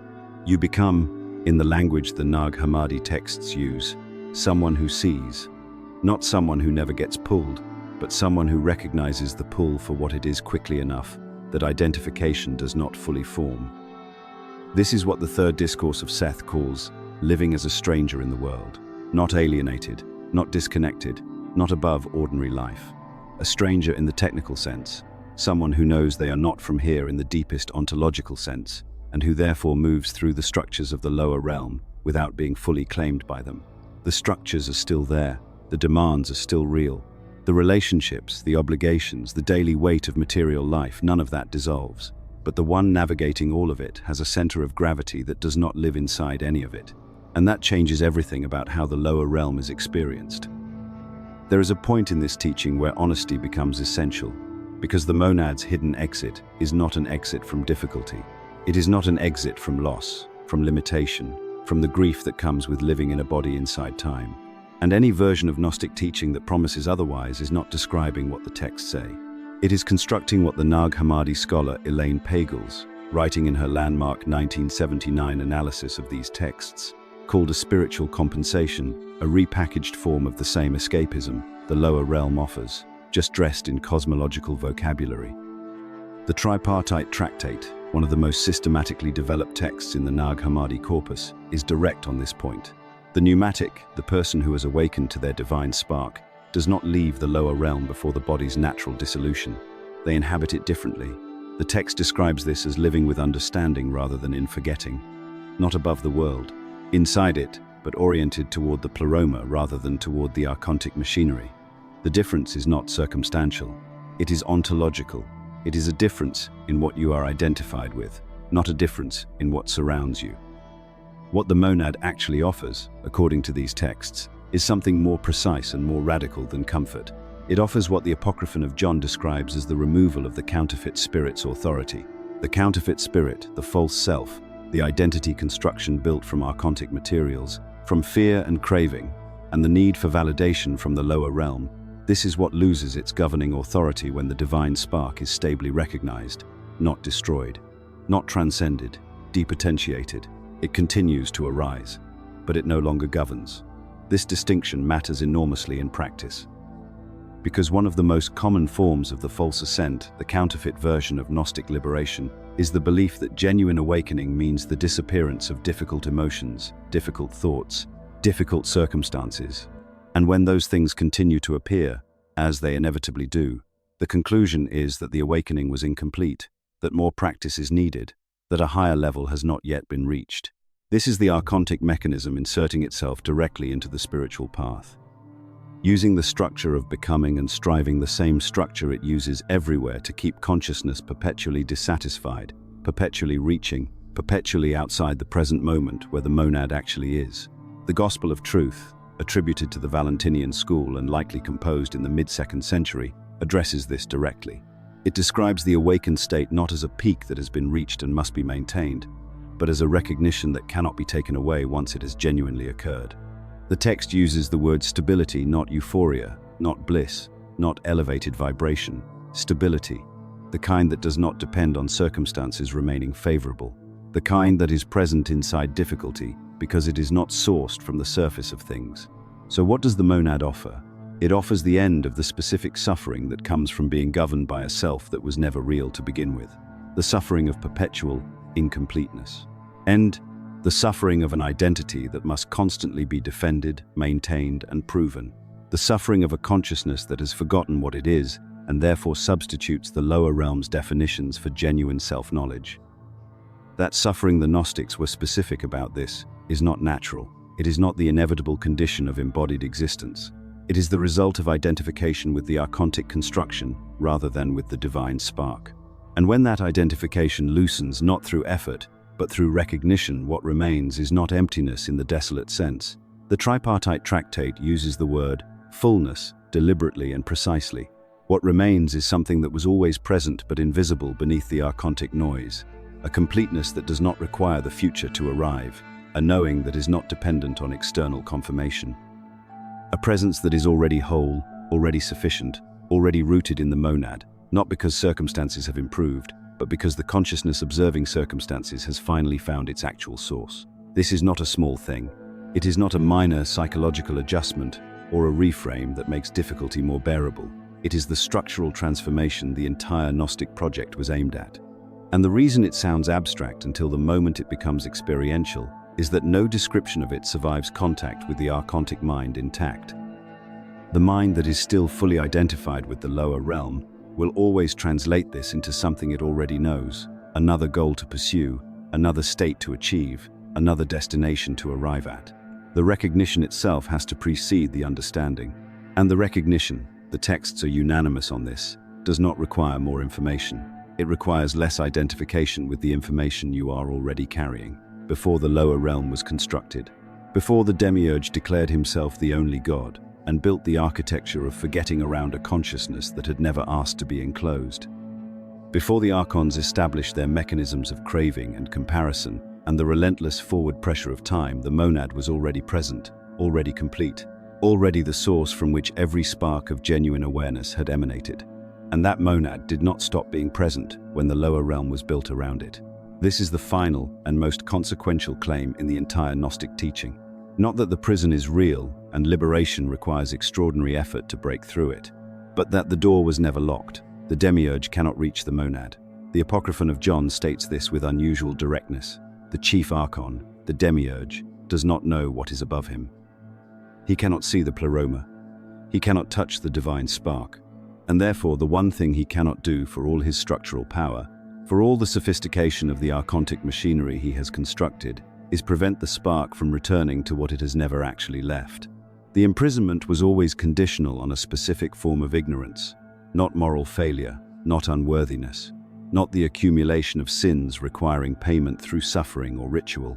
Ignorance in the precise Gnostic sense, the failure to recognize what you are, agnosis.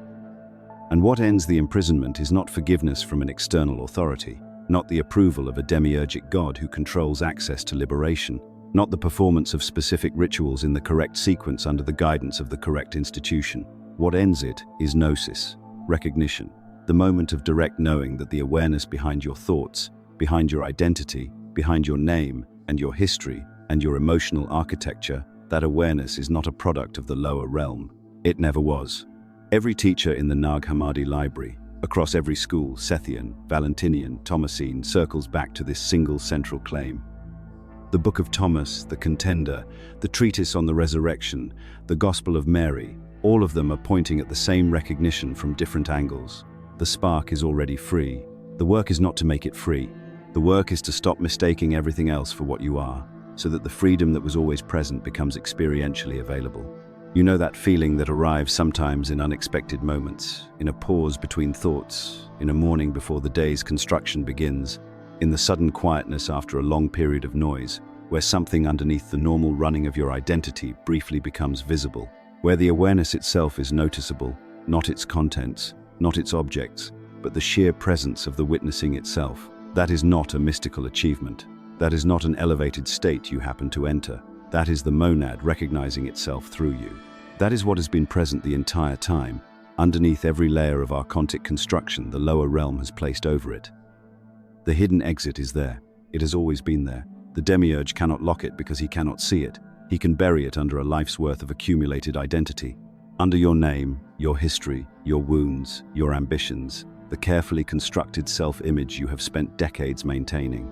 He can surround it with so much noise and urgency and craving and fear that finding the stillness required to notice it feels almost impossible. But impossible and hidden are not the same as locked, and this is where the entire teaching lands. Not in a doctrine to be held, not in a belief system to be defended, not in a community of the chosen who possess the correct cosmological map.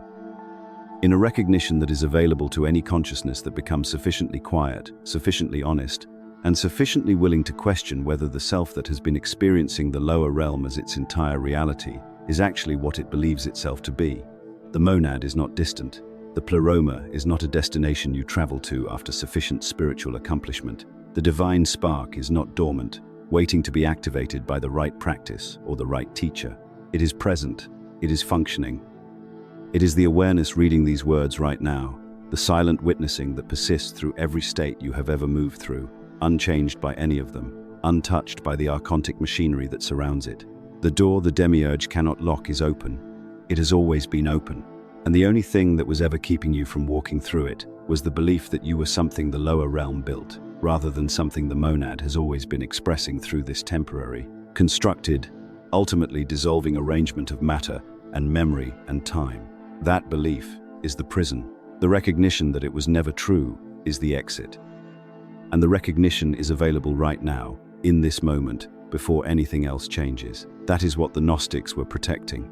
That is what the Church tried to bury under 18 centuries of institutional authority. That is what the Nag Hammadi texts carried in silence through the Egyptian desert until 1945 returned them to the world. Not a religion, not a doctrine, a mirror, showing you what you have always been, underneath everything you were taught to mistake for yourself.